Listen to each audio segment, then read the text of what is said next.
Hi everyone, I am Pooja and good morning. I know कि last 2 week से मैं videos upload नहीं कर पा रही थी और उसका सबसे बड़ा रीज़न ये है कि मैं लास्ट 2 वीकेंड से ट्रैवलिंग में काफ़ी बिजी थी। मैंने बैक टू बैक 2 ट्रिप की है, दैट्स वाई कि मैं वीडियोस अपलोड नहीं कर पा रही थी।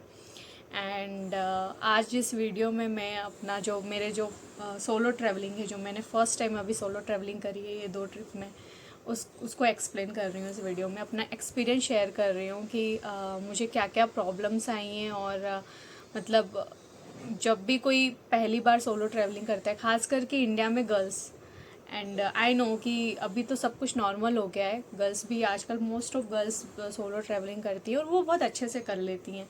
लेकिन जब वो पहली बार शुरुआत करती हैं, पहली बार स्टार्ट करती हैं ट्रैवलिंग, सोलो ट्रैवलिंग स्टार्ट करती हैं, तो क्या क्या प्रॉब्लम्स होती हैं और क्या क्या वो फेस करती हैं, और उसको उन सब चीज़ों को मैं इस वीडियो में शेयर करूँगी। मैं अपना एक्सपीरियंस शेयर करूँगी कि मैंने क्या क्या लर्निंग्स ली हैं सोलो ट्रैवलिंग में। और इस वीडियो में अगर किसी को की हेल्प हो रही हो तो आई थिंक ये मेरे लिए एक बिग अचीवमेंट होगा। सो फर्स्ट ये कि सोलो ट्रैवलिंग मेरे माइंड में आया कैसे इस बार, क्योंकि मैंने इसके पहले जितनी भी ट्रैवलिंग की थी वो मैंने अपने किसी फैमिली मेम्बर, ट्रस्टेबल पर्सन या फिर फ्रेंड सर्कल में की थी। एंड जब मैं वहाँ पे जाती तो मतलब ये होता है कि आप जब अपने साथ अपने किसी पर्सन को लेके जाते हो, ट्रस्टेबल पर्सन को लेके जाते हो, तो आपके ऊपर क्या होता है कि आपके ऊपर इतनी रिस्पॉन्सिबिलिटी नहीं होती। आपको ऐसा लगता है कि हाँ, सामने वाला भी मेरी केयर करेगा और मैं सामने वाले की केयर करूँगी। मतलब आप 50-50 हो जाते हो। एंड आपको ऐसा नहीं लगता है कि आप अकेले हो। आप थोड़ा सा स्ट्रॉन्ग फील करते हो, आप कॉन्फिडेंट फील करते हो, आप कहीं पे भी इजीली चले जाते हो, कुछ भी इजीली आप कोई भी प्लेस विजिट कर लेते हो जब आप किसी के साथ जाते हो, क्योंकि आपके साथ पर्सन है, ट्रस्टेबल पर्सन है। लेकिन जब आप अकेले जाते हो, एंड वो मेरे मन में कैसे आया, क्योंकि जब मैं ट्रैवलिंग के टाइम पे मेरे को एक बहुत सी गर्ल्स मिली, बहुत से बॉयज़ मिले जिन्होंने अपनी सोलो जर्नी कैसे उन्होंने स्टार्ट करी और कैसे उन्होंने वो सब जब चीज़ें शेयर करी मुझसे, तो मुझे थोड़ा सा इंस्पायरिंग लगा। एंड मैं इंस्पायर्ड हुई इन सब चीज़ों से कि यस, आपको लाइफ में सोलो ट्रैवलिंग करना आना चाहिए। आप हर टाइम अपने फ्रेंड्स पे या फिर अपने किसी भी ट्रस्टेबल पर्सन पे डिपेंडेंट नहीं हो सकते। अगर आपको कोई प्लेस विज़िट करना है और आपके फ्रेंड्स फ्री नहीं है उस टाइम पे, या फिर कोई भी आपका फैमिली मेम्बर फ्री नहीं है, तो आपका भी वो प्लान कैंसिल हो जाता है। क्यों? क्योंकि आपके फ्रेंड्स फ्री नहीं हैं। और आपको मतलब आना चाहिए यार सोलो ट्रैवलिंग। आप कम से कम इतना हो सके कि आप अपनी जो आपकी पसंद की प्लेस हो, जो आपकी फेवरेट प्लेस हो, कम से कम आप उसको स्किप ना करें अपने फ्रेंड्स और किसी के ऊपर डिपेंड होके। मेरा मानना ये है, क्योंकि मैंने बहुत सारे ऐसे प्लेसेस मतलब कैंसिल कर दिए जो मैं जा सकती थी, मैं विज़िट कर सकती थी, लेकिन मेरे फ्रेंड्स और इन सब चीज़ों में मैंने सोचा कि ठीक है, मेरे फ्रेंड्स अभी नहीं जा पा रहे हैं तो फिर मैं अकेले जाके क्या करूँगी, ये मेरे माइंड में आता था। बट नाउ जब से मैं अपने सोलो ट्रैवलर से जो मिले, सोलो फ्रेंड्स जो थे, सोलो ट्रैवलर फ्रेंड्स, उनसे जब मेरी कॉन्वर्जेशन हुई, तब मुझे समझ में आया कि नहीं, आप किसी के लिए रुको मत, आप किसी के ऊपर डिपेंड मत हो। जैसे हम करियर के लिए किसी के ऊपर डिपेंड नहीं होते ना, वैसे ट्रैवलिंग के लिए भी किसी के ऊपर डिपेंड नहीं होना चाहिए। अगर आपको कहीं जाना है, विज़िट करना है, तो आप जाओ, सोलो ट्रैवलिंग करो, ट्राई करो कि पहले आप जो आपके लोकेशन के नियरेस्ट प्लेसेस हैं, आप पहले उसको अकेले ट्रैवल करो। आफ्टर देन फिर आप दूर दूर के जो प्लेसेस है आप उसको ट्रैवल करो। सो ये मेरे माइंड में आ गया था कि यार अब मुझे सोलो ट्रैवलिंग करनी है और मुझे किसी के ऊपर ट्रैवलिंग के मामले में डिपेंड नहीं होना है। क्योंकि ट्रैवलिंग के मामले में अगर डिपेंड अगर हो जाते तो वो plan most of time plan cancel हो जाता है। और ये सब जानते हैं कि फ्रेंड सर्कल में सारे फ्रेंड्स ग्रुप का जाना इम्पॉसिबल होता है, बहुत से प्लान कैंसिल हो जाते हैं। तो ये मेरे माइंड में था कि सोलो ट्रैवलिंग करनी है, एंड मैंने ट्राई किया। मैंने कर्नाटक में हम्पी सबसे पहले मैंने किया विज़िट, एंड आफ्टर देन मैंने तमिलनाडु में तंजौर या तंजावुर बृहदेश्वर टेम्पल, दोनों वर्ल्ड हेरिटेज साइट थी। एंड मुझे आर्ट्स एंड कल्चर में काफ़ी इंटरेस्ट था, तो मैंने सोचा ठीक है, मेरे को विज़िट करना चाहिए। एंड मुझे जो अपनी साउथ इंडियन जो ब्यूटी है, जो टेम्पल्स की ब्यूटी है, उसको देखना है मुझे। एंड मेरा काफ़ी इंटरेस्ट रहा है हिस्ट्री में भी। सो मैंने कहा कि ठीक है मैं चलती हूँ अब। मैंने घर पे बस यही बोल के रखा कि हाँ हाँ मैं फ्रेंड्स के साथ जा रही हूँ, जबकि मैं अकेले जा रही थी, मैं अकेले ट्रैवलिंग कर रही थी। एंड मैंने सब कुछ प्लानिंग कर ली, सब टिकट्स वगैरह देख ली, कहाँ से बस लेनी है, कौन सी ट्रेन लेनी है, कब कितनी बजे ट्रेन मेरे को वापस रिटर्न मतलब छोड़ेगी, वो सारा टाइम मैंने देख लिया। एंड मैंने समझ लिया कि अब मुझे बस जाना है। तो हम्पी तो मैं वैसे ग्रुप के साथ गई थी, तो उसमें मेरे को इतनी प्रॉब्लम नहीं आई, क्योंकि पर वो जो ग्रुप था उनमें से एक भी पर्सन को मैं नहीं जानती थी, सब मेरे लिए अननोन पर्सन थे। तो ये था कि फिर बातचीत करके 1-2 घंटे 3 घंटे बाद बातचीत करके हम लोग कुछ एक दूसरे को थोड़ा बहुत समझने लग गए, एक दूसरे की वाइब को समझने लग गए। तो मुझे भी अच्छा लगा, अच्छा लगा कि मैंने इतने अननोन पर्सन्स के साथ मैंने थोड़ा सोशल हुई, मैं बातचीत हुई मेरी, एंड एक अच्छी बॉन्डिंग हमारी क्रिएट हुई। और हमने 2 से 3 दिन जो हमने हम्पी में स्टे किया, उससे हमारी बॉन्डिंग थोड़ी और स्ट्रॉन्ग हो गई। और मैंने काफ़ी इन्जॉय किया। मैंने हम्पी में जो भी है, जो टेम्पल्स है, जो टेम्पल्स के आर्किटेक्चर है, उन उसको मतलब यार उससे रिलेटेड मैं अलग से एक वीडियो बनाऊंगी, जिसमें मैं आर्किटेक्चर और इन सब चीज़ों के बारे में बताऊंगी। बट सीरियसली हम्पी में जो टेम्पल्स एंड उसकी जो ब्यूटी है, मतलब मेरे माइंड में आता था कि यार मतलब ऐसा क्या हो गया कि ये पूरे उसको डिस्ट्रॉय कर दिया। क्योंकि हम्पी का जो आप मोस्ट ऑफ पार्ट देखोगे वो पूरा डिस्ट्रॉय हुआ पार्ट है। और बहुत अच्छे अच्छे सुंदर सुंदर वहाँ पे कलाकृति थी, आर्किटेक्चर थे जो पत्थरों पे बनाए गए थे। एक से बढ़कर एक मूर्ति थी जो कि पूरी तरीके से डिस्ट्रॉय हो गई। तो वो सब चीज़ें समझने के बाद, देखने के बाद, मतलब काफ़ी वहाँ पे टाइम एक्सपेंड करने के बाद, सबसे चीज़ पहले सीखी मैंने, जो कि मुझे मेरे अंदर कमी समझ में आई। जब इतने लोगों से मैंने बातचीत करी, तब मुझे मेरी कमियां दिखाई दी, मेरा स्ट्रॉन्ग पॉइंट भी दिखाई दिया और कमियां भी दिखाई दी। और मुझे किस चीज़ पर काम करना है, मुझे वो चीज़ भी दिखाई दिया। और मतलब मेरे को पूरा क्लियर हो रहा था कि यार मेरे को अभी क्या क्या चीज़ें अपनी लाइफ में ऐड ऑन करना है। और मैं अपने आप को मतलब परफेक्ट नहीं बनाना चाहती हूँ, लेकिन मैं अपने आप को इतना करना चाहती हूँ कि मैं किसी के भी सामने अगर किसी से भी मैं बात कर रही हूँ या फिर मैं कुछ भी, तो मुझे परफेक्ट मतलब मुझे फील हो कि हाँ यस मैंने अपना बेस्ट दिया। तो जब मैंने लोगों से बात करना सीखा, अननोन पर्सन से बात करा, डील करना सीखा, तो मुझे मेरे अंदर बहुत कमियां नज़र आई। एंड मुझे ऐसा लगने लगा कि नहीं, सबसे पहले मुझे इसको सॉर्ट आउट करना है। क्योंकि ये बहुत ऐसा है कि मैं इसको करना चाहती हूँ, मेरे को ये सीखना है कैसे करते हैं।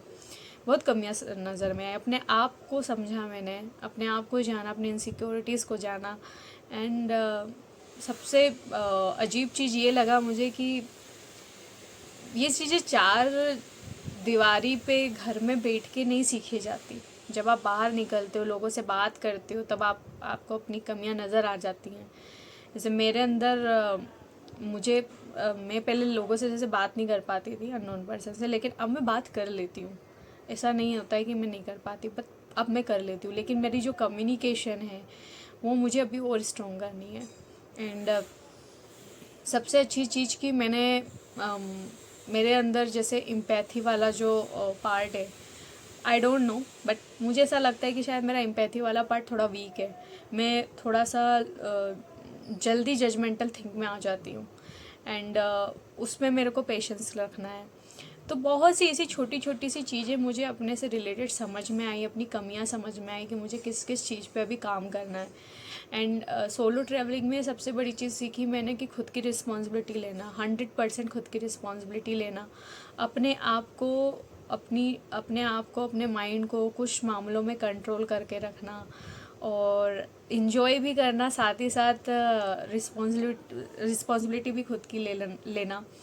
तो दोनों चीज़ को मैंने साथ में किया, क्योंकि मेरे लिए फ़र्स्ट टाइम था। मैं कहीं पे भी पहले जाती थी तो फ्रेंड्स के साथ जाती थी, तो ये होता था कि ठीक है फ्रेंड्स हैं, ये वो जानते हैं, इनके सामने क्या शर्माना। लेकिन वो जो 21 लोग थे वो मुझे नहीं जानते, उनके साथ मुझे एकदम फ्रेंडली बिहेव करना है, उनके सामने मैं ज़्यादा वो नहीं कर सकती, ज़्यादा मतलब आप जो हो एक्चुअल में वैसे आप नहीं कर सकते रिएक्ट, आपको थोड़ा फॉर्मल होना पड़ता है। तो खुद को इंजॉय मतलब इंजॉयमेंट भी करना, साथ ही साथ इस चीज़ का ध्यान भी रखना है कि सामने वाले को बुरा भी ना लगे, साथ ही साथ अननोन पर्सन से डील भी करना। एंड सबसे बड़ी चीज़ की रिस्पॉन्सिबिलिटी ले लेना, सब चीज़ों की रिस्पॉन्सिबिलिटी। एंड आपको वहाँ पे कोई रोकने वाला नहीं है, कोई टोकने वाला नहीं है, कुछ अगर आपने कुछ भी गलत किया या सही किया कोई कुछ बोलने वाला नहीं है, आपको सब कुछ आपको खुद सही गलत समझना होगा। तो ये सारी चीज़ें मैंने सोलो ट्रैवलिंग में सीखी। एंड सबसे ज़्यादा कि काफ़ी मैच्योर बिहेव करना पड़ा मुझे। मैच्योरिटी में पहले भी बिहेव करती थी, मैं साइलेंट ही रहती थी, और लेकिन सोलो ट्रैवलिंग में ऐसा होता है कि आपको कहीं कहीं पे आपको सीरियसली साइलेंट हो रहना होता है, सब चीज़ों को समझना होता है। तो वो चीज़ समझा। एंड जो मेरी सेकेंड ट्रिप थी तंजावुर की, वो मैं किसी ग्रुप के साथ नहीं गई थी, मैं अकेले गई थी ट्रेन से।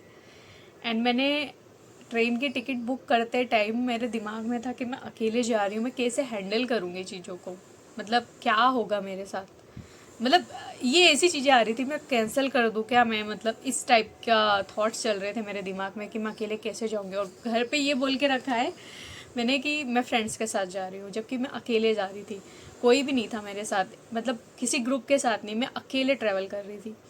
एंड नाइट जर्नी थी मेरी वो, मतलब एंड जैसे इवनिंग की ट्रेन थी और मॉर्निंग 5 o'clock समथिंग में पहुंच गई थी तंजावुर जंक्शन। सो जब मैं स्टार्ट कर रही थी तब मेरे दिमाग में था कि मैं आई थिंक मुझे कैंसिल कर देना चाहिए, मैं शायद नहीं कर पाऊँगी, मुझसे नहीं होगा, मैं यही सोच रही थी मेरे दिमाग में। फिर मैंने कहा नहीं ठीक है, मैं जाके देखती हूँ, क्योंकि घर पे तो ये बोल के रखा कि फ्रेंड्स के साथ जा रही हूँ, क्योंकि घर पे अगर अकेले बोल दूँगी तो वो जाने नहीं देंगे मुझे। तो मेरे दिमाग में चीज़ें चल रही थी कि अगर कुछ भी होता है तो फिर घर पे तो मतलब कि क्या बोलूँगी मैं कि तेरे फ्रेंड्स कहाँ गए। तो इसीलिए मेरे दिमाग में चीज़ें चल रही थी, लेकिन मैं चली गई। मैंने कहा मैं लाइफ में करना चाहती हूँ और मुझे करना है, मैं अपनी रिस्पॉन्सिबिलिटी खुद ले रही हूँ सारी, जो होगा देखा जाएगा। और मैं ट्रेन में बैठ गई। पूरे टाइम ट्रेन में थोड़ी बहुत मैं टेंशन में थी और थोड़ी सी वैसी थी, मतलब यू मीन ऐसा डरी सी सहमी हुई थी मैं, क्योंकि मुझे फील हो रहा था कि शायद आई डोंट नो कि कुछ गलत ना हो जाए, क्योंकि मैंने काफ़ी केसेस सुन लिए थे, तो इसलिए भी कॉन्फिडेंस नहीं आ रहा था। लेकिन वहाँ पे मुझे कुछ मतलब काफ़ी स्वीट अंकल आंटी मिले जिन्होंने मुझसे बात की। एंड उन्होंने मुझसे बात करके उन्होंने मुझसे पूछा कहाँ जा रहे हो, कौन से टेंपल जा रहे हो। तो मैंने उनको बताया कि ये टेंपल है, और मेरा काफ़ी टाइम से प्लानिंग चल रही थी जाने की। तो उन्होंने मुझे काफ़ी अच्छा सजेशन दिया, काफ़ी उन्होंने अच्छे से रूट्स बताए, और उन्होंने मतलब इतनी हम लोगों की बातचीत हुई उस ट्रेन में कि मेरा मतलब मुझे ऐसा लगने लगा कि शायद यार हाँ ये अंकल आंटी हैं, वो जब तक हैं तो मेरे को अच्छा फील हो रहा था, मेरे को कोई इनसिक्योर मतलब ऐसे कोई इनसिक्योरिटीज़ फील नहीं हो रही थी। मुझे लग रहा था कि नहीं कोई है मेरे साथ, कोई मतलब जैसे मेरे मम्मी पापा वैसे हैं। तो वो कहते हैं ना कि बस आपको एक वाइब और वो फील हो जाता है ना जब बाहर निकलते हो, तो आप उस वाइब और उस फील के साथ आप पूरी जर्नी तय कर लेते हो। उस आपको फील हो जाता है कि यार हाँ आप सिक्योर हो। तो एक बार सिक्योर वाली फीलिंग्स जब आ जाती है ना, कोई अगर आपके साथ है तो आप कर लेते हो। फिर जब मैं जैसे मैं 5 बजे मेरी ट्रेन रुकी, तो मैं उसके बाद स्टेशन के आउटसाइड गई। एंड मेरे को समझ नहीं आ रहा था कि मैं कौन सा होटल्स वगैरह बुक करूँगी, क्योंकि मैंने ऑनलाइन सारी चीज़ें देखी थी, सब कुछ ऑनलाइन देखा था। तो जो ऑनलाइन में दिख रहा था वो ऑफलाइन में मेरे को मतलब इतना खास लगा नहीं। तो मैंने फिर वहाँ पे काफ़ी मतलब स्वीट लोग थे तंजावुर में। अगर मैं कहूँ ना, मेरे को मतलब काफ़ी स्वीट लोग थे। एक तो वहाँ लैंग्वेज प्रॉब्लम भी थी, क्योंकि वहाँ पे किसी को हिंदी नहीं आती थी। तमिलनाडु वाला एक तरीके का गांव था तमिलनाडु का। तो वहाँ पे मोस्ट ऑफ लोगों को तमिल ही आती थी, लोकल लैंग्वेज तमिल थी वहाँ की, ना हिंदी आती थी ना इंग्लिश आती थी। एंड मुझे तमिल आती नहीं थी, तो लैंग्वेज बैरियर काफ़ी हो गया था। लेकिन मैंने फिर भी एक एक वर्ड्स करके हिंदी में या इंग्लिश में करके मैंने कैसे भी करके मैंने कैब बुक करी। एंड वो आई थिंक ऑटो बुक करी, एंड ऑटो बुक करने के बाद फिर मैंने ऑटो वाले से पूछा कि यार यहाँ पे कोई ऐसे रूम वगैरह है क्या, मतलब मैंने ऑनलाइन सब कुछ पहले से पता कर लिया था, लेकिन फिर भी मैं एक बार पूछती हूँ कि शायद वो अच्छे से बता दें, क्योंकि वो वहाँ के रहने वाले लोकल्स हैं। फिर आफ्टर देन मुझे काफ़ी ढूंढने के बाद 15 मिनट्स ढूंढने के बाद फिर मुझे एक रूम मिला जहाँ पे जाके मैंने बात की, एंड मैंने उनसे कहा कि 6 to 7 आवर्स, मतलब क्योंकि मेरे को मेरी उसी दिन की ट्रेन थी, रिटर्न ट्रेन थी। तो फिर मैंने बात की और मुझे काफ़ी अच्छा होटल मिला, एंड काफ़ी अच्छा नेचर था वहाँ के स्टाफ का। सो मुझे कोई प्रॉब्लम नहीं हुई, उन्होंने मतलब ऐसा फील नहीं कराया कि मतलब यहाँ पे कुछ मतलब ऐसा कुछ फील नहीं हुआ मुझे कि कुछ गलत है। तो फिर इसके बाद मैं फिर टेंपल गई। टेंपल मैंने पूरा अकेले विज़िट किया, एंड पूरा एक एक चीज़ आर्किटेक्चर को देख रही थी मैं, एक एक चीज़ को समझ रही थी मैं कि कैसे बनाया होगा, क्या सोच रखी होगी जिसने टेंपल बनाया, डिज़ाइन, आर्किटेक्चर। क्योंकि वहाँ पे एक एक छोटी छोटी जो इतनी से मूर्ति में भी बहुत बारीकी बारीकी से डिज़ाइन थे जो मैंने कैप्चर किया अपने कैमरे में। एंड मुझे समझ में आया कि यार कितना कुछ देखने को है, कितना कुछ अपने इंडिया में देखने को है। और ख़ास करके साउथ के मंदिर अगर आप देख लो, उसके डिज़ाइंस देख लो, तो आई थिंक मुझे ऐसा लगता है कि सबसे बड़ा डिज़ाइनर अगर है तो हमारे इंडिया में। अभी मैंने बाहर का कोई डिज़ाइनर नहीं देखा, बट इंडिया में टेम्पल्स के जो भी डिज़ाइंस हैं, जो भी बारीक से बारीक जो भी वो नक्काशी करते हैं, वो भी पत्थर पे। एंड मैंने मोस्ट ऑफ वहाँ पे पिलर्स थे, आई डोंट नो कितने हज़ार पिलर्स होंगे उस मंदिर के आसपास। वो उस पिलर्स में भी तमिल लैंग्वेज में कुछ लिखा हुआ था, पत्थर में, मतलब जो पिलर्स होते हैं तमिल लैंग्वेज में कुछ लिखा हुआ था, और मुझे समझ में नहीं आया। आई डोंट नो, शायद आई थिंक वो मंत्राज होंगे, जो कि मंत्र टाइप हो सकते हैं। मैंने पूछा भी नहीं कि ये क्या लिखा है। तो काफ़ी अच्छा रहा मेरा तंजावुर, और दोनों सोलो ट्रैवलिंग मैंने काफ़ी कुछ सीखा इन सब चीज़ों से। एंड जब मैंने रिटर्न टिकट करी तो मैं बहुत खुशी से गई, क्योंकि मैंने अकेले किया इस बार, कोई नहीं था मेरे साथ। मैंने सब कुछ खुद मैनेज किया, खुद अकेले मैं सेफली, जैसे घर से बाहर गई थी वैसे सेफली मैं घर के अंदर भी आ गई, और अपनी इनसिक्योरिटीज़ और चीज़ों को समझा मैंने। और सबसे खासकर चीज़ें मैंने तंजावुर में फ़ील किया कि वहाँ के लोग काफ़ी स्वीट और काफ़ी हेल्पफुल थे। वो मतलब एक जरा सा भी मुझे नहीं लगा, एक मतलब किसी ने मुझे फ़ील नहीं कराया कि तुम बाहर से आए हो। उन्होंने एकदम स्वीट नेचर दिखाया। एंड कहीं पे भी ऑटो वाले हो भैया या फिर कोई भी हो, सब लोगों ने स्वीट नेचर एक स्माइल के साथ मुझे बाय बाय किया, एंड मैं चली गई। तो this is my solo journey. और नेक्स्ट टाइम से अगर मैं सोलो जर्नी करूँगी तो मैं कुछ व्लॉगिंग भी करूँगी, जो मैं इस वीडियो में अपलोड करूँगी। लेकिन इस बार मैं गई थी तो ऐसा कुछ मैंने किया नहीं, क्योंकि मेरा पूरा फोकस सिर्फ ट्रैवलिंग पे था। तो जब मैं ट्रैवलिंग करती हूँ तो मेरे से व्लॉगिंग होती नहीं है, और मैंने व्लॉगिंग कभी किया नहीं है। तो नेक्स्ट टाइम से मैं ट्राई करूँगी कि मैं थोड़ा बहुत ब्लॉगिंग करूँ, थोड़ा बहुत मैं शूट करूँ, जो मुझे चीज़ें बहुत अच्छी लगी है, और मैं इसको वीडियो में अपलोड करूँ। So this is my all solo journey, जो मैंने एक्सपीरियंस जो मैंने आपके सामने शेयर किया। आई थिंक कुछ लोग इससे रिलेट कर रहे होंगे और कुछ लोग नहीं भी कर रहे होंगे, क्योंकि सबका अलग अलग एक्सपीरियंस होता है। मैंने इस वीडियो में सब कुछ डिस्कशन कर दिया है, जो भी एक्सपीरियंस मुझे हुए थे सोलो ट्रैवलिंग करते टाइम। एंड काफ़ी लोगों के काम आ सकते हैं जो अपनी लाइफ में पहली बार सोलो ट्रैवलिंग करते हैं, वो रिलेट भी कर पा रहे होंगे, एंड जो भी मुझे अभी सुन रहे हैं।